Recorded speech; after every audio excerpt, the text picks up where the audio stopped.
Hello, everyone, and welcome to a new episode of Food and Health Talks. In the past few episodes, we've been focused on different strategies that ensure that we can support our growing populations for generations to come. Innovators in the food space have taken different approaches to ensure continued access to healthy, nourishing, and sustainable protein products for consumers for years to come. Our special guest today leads a company that innovates in its sustainability space. His name is Yonatan Golan. He's the founder and the CEO of Brevel. Prior to Brevel, Yonatan was the CEO and board chair for a food-focused community. He holds both undergraduate and graduate degrees in physics. Yonatan, welcome. It's great to have you here. Thank you very much. It's great to be here. Yeah, you have an interesting background. You have both undergraduate and advanced degree in physics, and you have an appreciable amount of experience in the food industry as well. Do you mind sharing a bit about your journey, how you started out and how you ended up where you are today? Sure. Yeah, it's actually imagined that I'll be a brain scientist. Oh, really? A neuroscientist. That's what initially I thought I'd be. I happened to my life course happened to take me in this direction. This is actually so we are three brothers who founded the company. My younger brother is a mechanical engineer, and he worked as a chief engineer for a different microalgae company, and he understood that there is a much larger potential out there if only the cultivation of microalgae could be done in a more efficient way. So he quit his job there. I just happened to finish my master's degree, and we had just joined, and from there it's history, I think. Not it's history, but yeah, absolutely great. I did my thesis in biophysics, so I happened to research T cells from our immune system and their physical properties through different techniques, and happened to publish in Nature an article on the subject. So I am familiar with biology related topics, and I think also physics taught me how to think about different problems in a critical way and how to solve challenges. That's also business challenges. So today I'm mostly talking with investors, talking with business partners, talking with customers, and the challenges, of course, are different, but the way of tackling them and the way of arriving at good solutions for each party have common grounds with physical problems in a way, or the way of thinking about how to solve challenges. Absolutely. And that's the beautiful thing about science as a whole. When you're trained to think and solve problems, it doesn't matter if that problem is in physical sciences, or biological sciences, or it's an environmental problem. You're trained Absolutely. to think and you're trained to solve problems. And it's great to have you in this industry, innovating and tackling problems that we're facing. So before we leave your talking about you currently live in Israel, and I'm guessing you grew up there. Is there something in your background growing up that created an interest in food, or that you think might account for your interest in this industry? Because prior to this current company, you've also worked in another company that's food focused as well. So is there something in your background that may have added to your interests in this space? Yeah, so I grew up I was born and grew up in Jerusalem, in Israel. I am very food conscious. I mean, I've been vegan for the past 10 or 11 years. I've always ate healthy. My children are vegan as well and eat healthy food. I mean, we are very conscious about what we eat. We eat organic vegetables usually. And yeah, I co-founded and managed a food co-op during my university years, where we try to change the retail industry by having shared ownership, and the retail store we co-managed, and that was more a social challenge we was trying to solve. It wasn't necessarily a nutrition challenge, though we did try to have more nutritious and more healthy food in the co-op, but more, yeah, it wasn't the main purpose of it. I can't recall anything specific about. I mean, my mother does sports, and I mean, having a healthy lifestyle was always around me. But I wouldn't say that was my a basic driver in entering the alternative protein space that we are now in. But I think that trying to make the world a better place, trying to fix large global challenges, if it's from societal perspective or from nutrition perspective, I think that's probably the main driver in trying to make things better globally. Thank you for sharing that. So you lead the company called Brevel, and you and your team, you're solving a particular problem. Do you mind explaining to our audience the scope of the problem you're solving? Sure. Yeah. So the challenge we have is that the way we grow our food today is just unsustainable on every level. I mean, if we continue growing the food we consume today, by 2050, we need almost twice the land on Earth we have on Earth today. And this is just, I mean, we have no other option but to find solutions out of this. And an interesting thing is that if we, I mean, the food system is the second largest polluter on this planet. I mean, the second largest CO2 emitter on this planet, only from food, the second after the energy sector, but very close to it in terms of amounts of CO2 emitted. And 93% of the food industry is animal based. And if we only stopped using animals for our diet, we could easily achieve our climate goals. Very easily. I mean, but of course, this is more easily said than done. Shifting to completely plant-based diet is, of course, very difficult because we need solutions that are tasty, that are healthy, and that are truly sustainable. And they still, I mean, Beyond Meat is great. Impossible Foods is great. There are many good solutions out there, but still, they are either not tasty enough, don't behave like the meat or dairy products we're used to eat. Usually, they're more expensive than these solutions. And then, until we find really convincing and affordable solutions to replace our animal-based diets, where we won't be anywhere close on solving this challenge. And the a main challenge in the plant-based food industry is finding alternative proteins, which are nutritious, which have good flavor and good colors, which are applicable for different applications, that are non-allergenic, and that can really be produced in an affordable way and are really truly sustainable.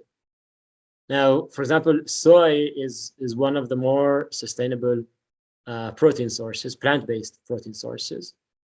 But still, I mean, the rainforest in Brazil today, one of the main drivers in deforestation is growing soy for human nutrition and for feeding our livestock as well. And microalgae. So maybe I should explain a bit about what microalgae are. Yeah, that would be my next question, actually. So these are actually microscopic algae. They're not the algae you usually see in sushi rolls or in salads. These are usually. I mean, if you go to microalgae farm, it looks like green water that is being grown. Microalgae have actually been on this planet for more than 2 billion years and have produced all of the oxygen we breathe today. And still today, microalgae. So again, these are microscopic plants. These were the first plants to evolve, and they take CO2 from the atmosphere, and using light, they take the carbon from the CO2 to grow, and emit oxygen into the atmosphere. Great. And this is what plants do today. Sorry. Right. No problem. So before we dive so much into microalgae, I want us to talk about your innovation. So you are innovating new protein products using microalgae as a base for it, right? And do you mind describing your solution briefly before we go into the how? We'll talk more into microalgae very shortly. Sure. So today we provide plant-based alternative protein, which is very neutral in color and in flavor, which is essential for the food industry to use in different applications. It's very functional, which means it can provide different functions from texture to emulsification properties to foaming and other properties you usually use protein for. It's non-allergenic and it's affordable. We are aiming on having cost parity with pea protein, which is considered as a benchmark in the protein industry. And this is not to compete with protein per se, but to be relevant for the food industry in solving this global challenge. There are some plant proteins out there which are great, but are much more expensive than pea protein, and then they remain a niche solution for a niche group of, maybe for athletes or for niche applications. And this is nice. These are good businesses, but if we really want to solve challenges on a global scale, we have to be relevant at cost, which is relevant for the global scale. So arriving at cost parity with pea protein will really pave the path for microalgae to be the main source of our future nutrition. That's great. So your goal is not just as providing alternate source of protein. You want it to be affordable so that as many people as possible can afford it and be able to put it on the table. So what is your finished product like? What does it look like? Yeah, so this is an excellent question. So we are a B2B company, which means we don't develop the end consumer products. You won't see necessarily you won't see Brevel's burger on the shelves in the supermarket, but you will see burgers on the shelf in the supermarket which contains Brevel's protein. Okay. So we are working with dairy alternative companies, with milk alternative companies, yogurt, egg alternative companies, some meat alternative companies, some snacks as well. And we provide them with our protein and other ingredients which we produce from microalgae, so they can incorporate them in their food products. An example is, for example, rice protein, rice milk or oat milk, which are widely used today as a replacer for cow milk. They're tasty, and they're good source of for your cereals in the morning or for your coffee. But if you look on the label, they don't contain any protein. Basically, it's just water and sugar and a few more nutrients. It doesn't have any real nutritional value. And theoretically, you could add soy protein or pea protein to fortify them with protein to mimic the level of protein that exists in cow milk. But soy and pea protein aren't added to rice milk and oat milk because they're allergenic, because they have issues with flavor, and because the consumers buy soy milk because they want. Consumers buy rice milk because they want to avoid soy milk usually. So these applications, these products, remain with no nutritional value in them. And so we are approaching these companies who produce alternative milk and providing them with protein which is non-allergenic, which is very healthy, has a full amino acid profile and high digestibility, and doesn't affect the products they're in, doesn't disrupt their taste, their color, or their functionality. So this is an example of companies we're working with. And this is in fortifying existing products with added protein. Another area we're operating in is developing novel applications by using the functionality that microalgae protein can provide. So this would be to develop the next beyond fish, the next alternative plant-based fish, for example, where microalgae can play a significant role in providing the texture, the gelation properties, and other properties which mimic fish and seafood much better than land-based plant protein. That's really interesting to see the scope and the full breadth of products that's emerging out of this innovation. It's quite interesting. Also, so now let's dive deeper into your processes and microalgae itself. So tell us a bit more about microalgae, why you chose to innovate using this microorganism, and yeah, and let's go a bit more into the benefits that the microorganism offers as well. Right.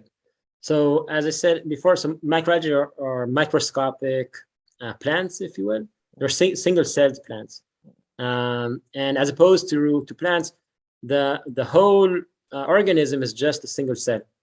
So it means it can multiply much faster. It multiplies exponentially. I mean, in some of the strains we use in our systems multiply every 12 hours.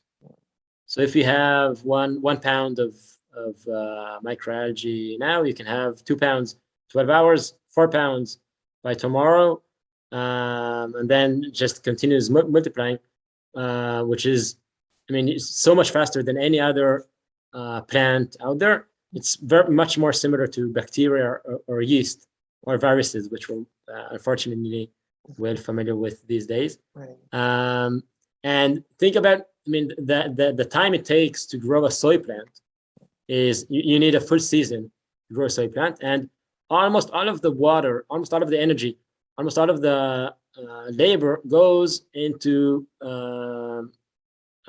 producing the whole plant and its roots, its leaves, its stems, everything, and you end up taking a very small pea out of the soy, out of the plant, and all of the rest of the plant goes to the trash, to compost dumps. So if you could, microalgae, you need only a fraction of the resources, only a fraction of the energy, a fraction of the water. You don't need any pesticides, don't need any fertilizers which then go to our rivers and oceans. The amount of resources you need are really a fraction of what is used for other protein sources. And the amount of protein you can produce per land area is just completely off the charts compared to any other source. And this is really how the future of our food should and will eventually look like, just because we know we don't have any other option. We must, if I go to the beginning of what I said, that we will need twice the land we have on Earth today to continue with our current food production. So we must shift to solutions like microalgae in order to sustain our planet. And microalgae will be a major player in the future of our nutrition. And this is the reason why we chose, it was a bit of a coincidence because my brother, as I said, worked as a chief engineer in a different microalgae company, but we identified this as a major part of our future nutrition and believe that this is a way to make the world a better place. Now, the challenge, did you have a question? No, go ahead. Finish it. The challenge, so microalgae, I mean, it sounds amazing, right? But if it's so amazing, so where are they? Why don't we eat microalgae for breakfast, lunch, and dinner? And the answer is that although it's one of the most sustainable sources for nutrition, and can grow anywhere on the planet very well, there are very big challenges. The first is a very high cost barrier. Microalgae production today is very expensive. So it's an amazing superfood, but it's a niche product because, I mean, athletes can eat microalgae powder, or you can use it to supplement some high-end products, but it's too expensive to use in everyday products. And another major challenge is that, frankly, today microalgae are pretty disgusting. I mean, it has a very strong ocean flavor. Some people like it, but for the majority of the population, it's not really palatable. I mean, you can eat only a bit of it.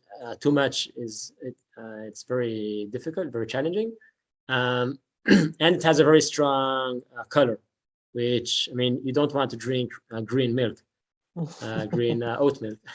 So these challenges make microalgae a very problematic source to work with. And it doesn't matter how much sustainable it is, how much nutritious it is. If it's too expensive and difficult to work with, it won't be a relevant solution. So now, by the way, so most of the microalgae production today is done with photosynthesis. It's either an outdoor pond. There are many locations globally where microalgae grown in really large ponds, or in closed outdoor reactors, closed systems, which can be either tubes or different geometries of outdoor systems. And then you use sunlight as the energy source, and use CO2 as the carbon source to grow the microalgae. And they grow pretty well in these outdoor systems, but these are very labor intensive. They suffer from recurring contaminations of bacteria or fungi or other microalgae which enter your systems. You have inconsistent quality, which varies between seasons and days, at pretty low yields, and eventually have very high costs. Right. Now, an alternative to using photosynthesis is actually most of the microalgae strains can be grown using only sugar, similar to how you would grow yeast or in a brewery, or bacteria for producing pharmaceuticals.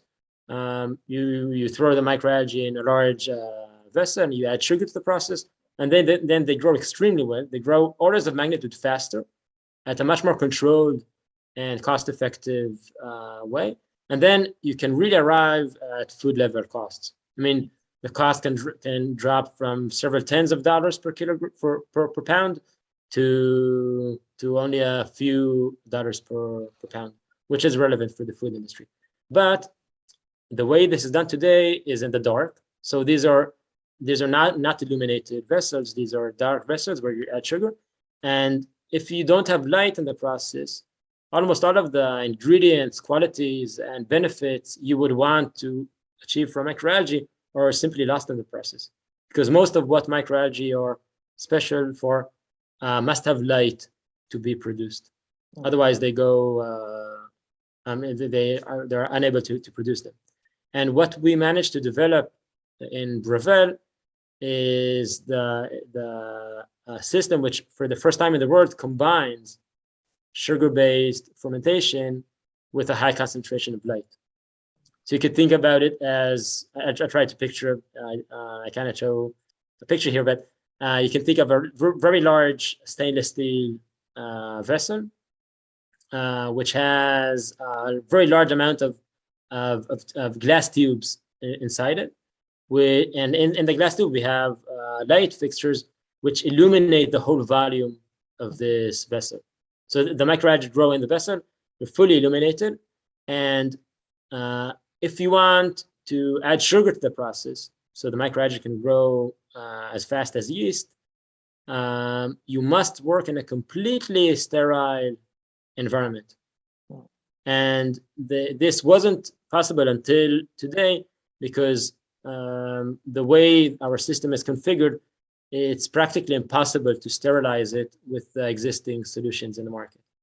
So we had to develop and patent a specific solution so we can work with light and sugar in a singular process and provide microalgae which are affordable due to the fermentation with sugar processes, and contain all of the ingredients and functionalities that are only produced in the presence of light.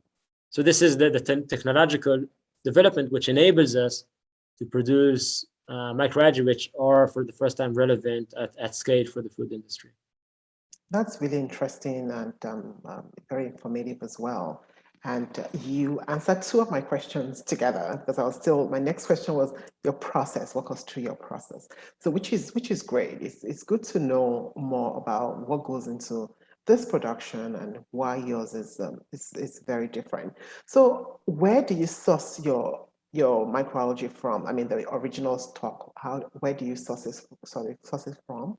And how do you maintain the integrity? I know you mentioned you use a combination of the photosynthetic process with sugar-based growth medium. So, I know that whenever you're growing microorganisms, especially in the presence of sugar, there's a lot of other microbes that might be interested. So how do you keep the sterile conditions so that you do not have contamination in your stock? Sure. So first about the strains, how do we source them? So it is estimated then that in nature, about 500,000 different strains of microalgae exist. So this is actually important. When I say microalgae, it's like saying crops or like saying plants. It's a really, really broad category with many, many different strains, each with their own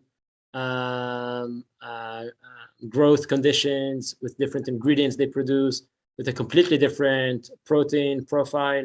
By the way, most microalgae contain more than 50% protein, which is among the highest from different organisms.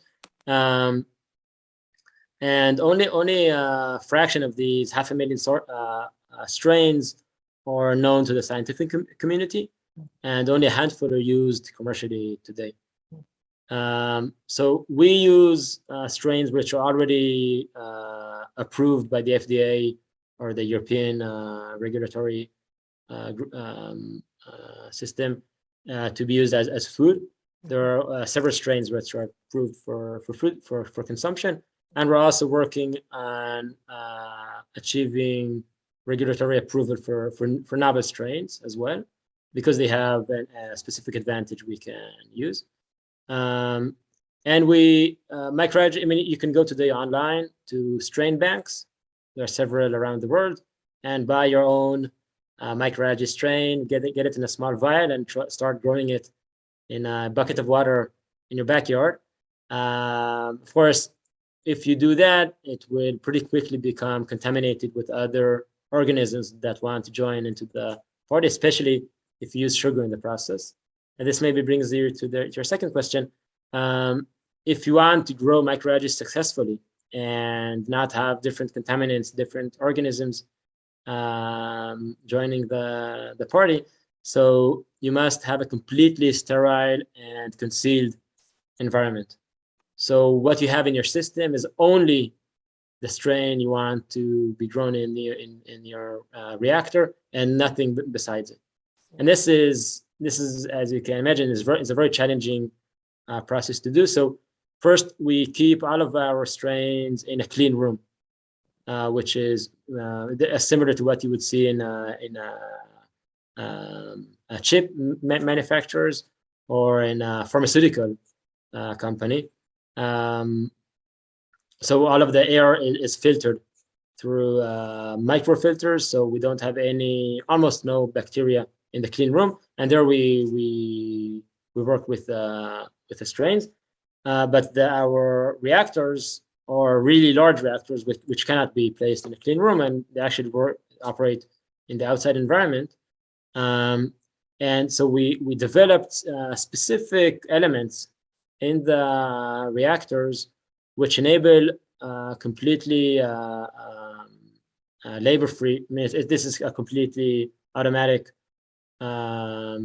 system, which between batch and batch, between batches that we grow, we completely clean. So we clean very effectively the inside of the reactors, and then sterilize them with high temperatures, so not even a single spore of bacteria or fungi or whatever it will be survives this cleaning and sterilization process.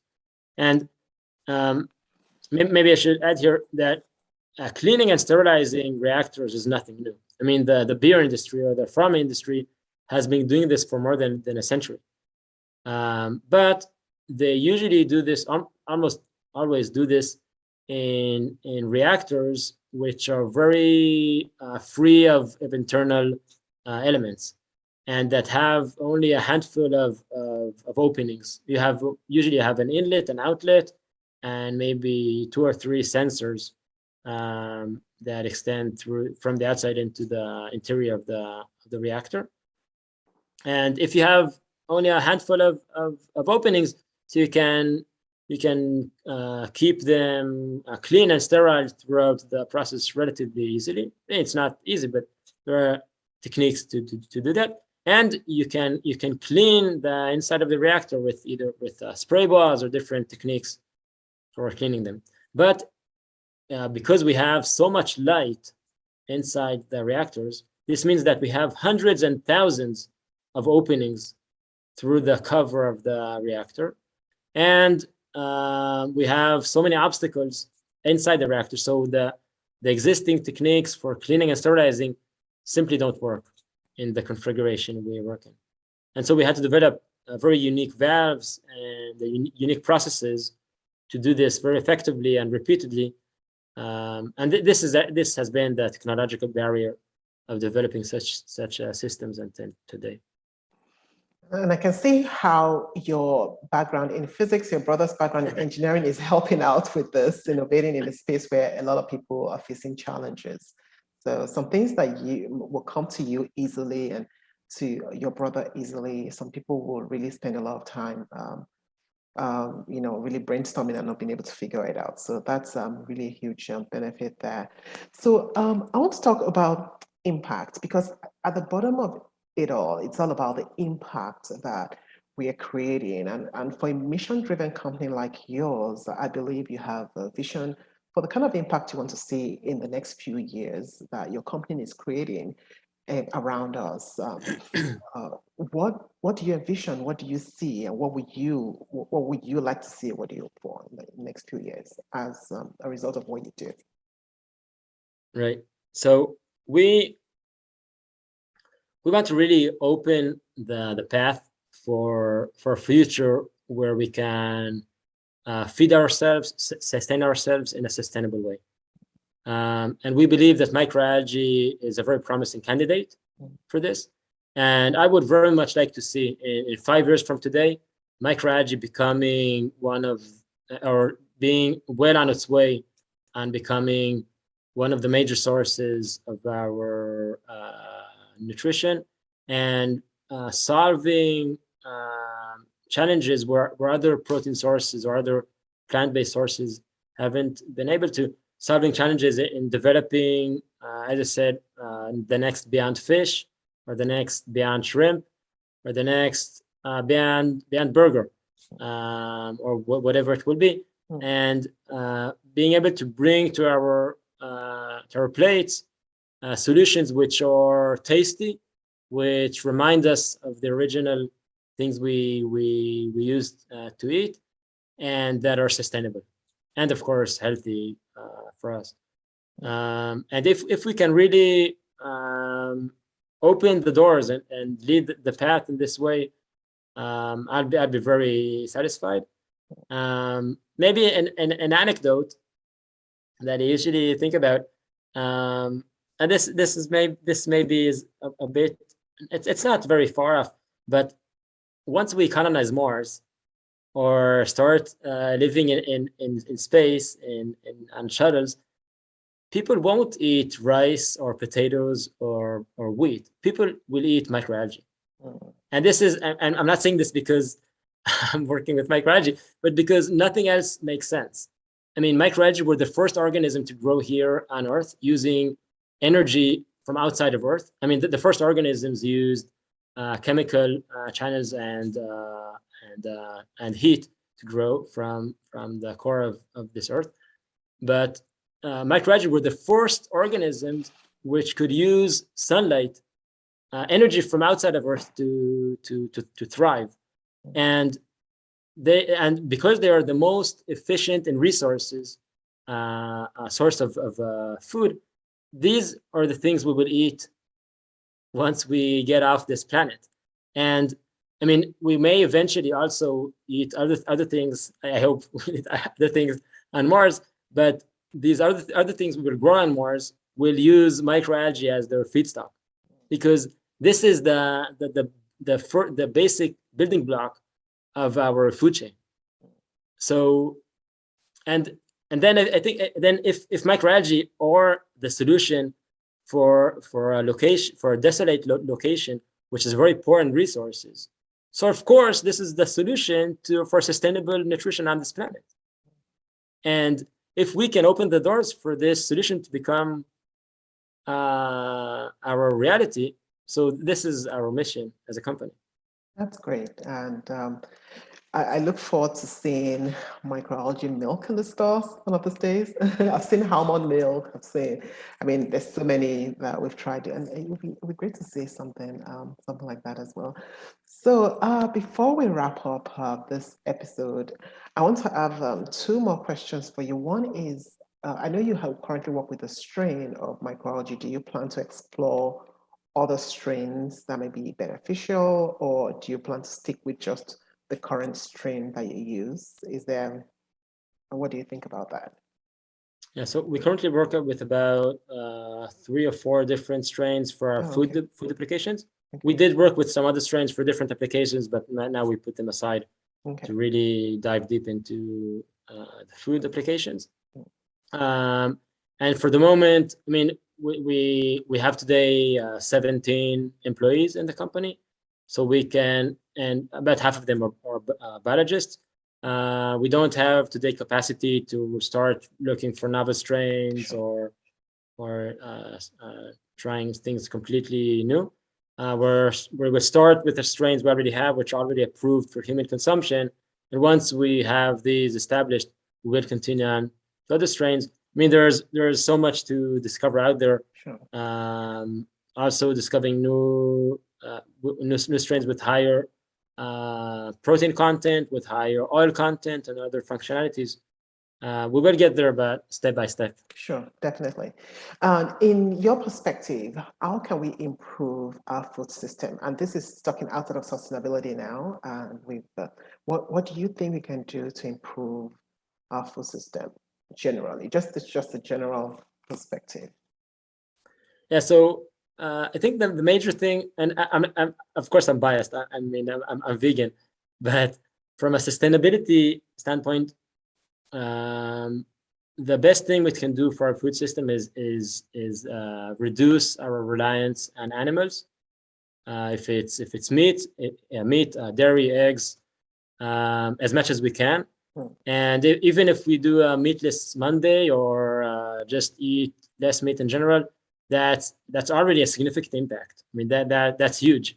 If all of us had only one day that we reduced our meat consumption, that would be great for the planet, and for other reasons as well. But if we talk about sustainability, so that would be a lot as well. And another big challenge that we are not directly working on, but reducing waste is a major problem, especially in the Western world. About a third of our food, of the food produced, is thrown away, and this is a huge unfortunately. And this is also something we can each work on in our own houses, by what we really mean to consume. Try to throw away as little as we can, and this is something we can do at our own homes, and will improve sustainability a lot. So I think these two things are things that each one of us can do at their home. Then we as a company work on new solutions, which I also believe are important in improving our food system. That's great. But yeah. Absolutely agree with that. Yeah, we all have a role to play in improving the food system and making sure that generations to come can be supported. And we have enough food, we can produce enough food to support our populations in the next few decades. So thank you so much for making time to connect and share your experience, share your innovation with our audience today. It's been great talking to you. Thank you. Thank you very much, Julia. It was a pleasure. Yeah. And to everyone listening, thank you so much for tuning in today. Until the next time when I bring another innovator or an exceptional guest your way, stay safe. Thank you. Bye-bye.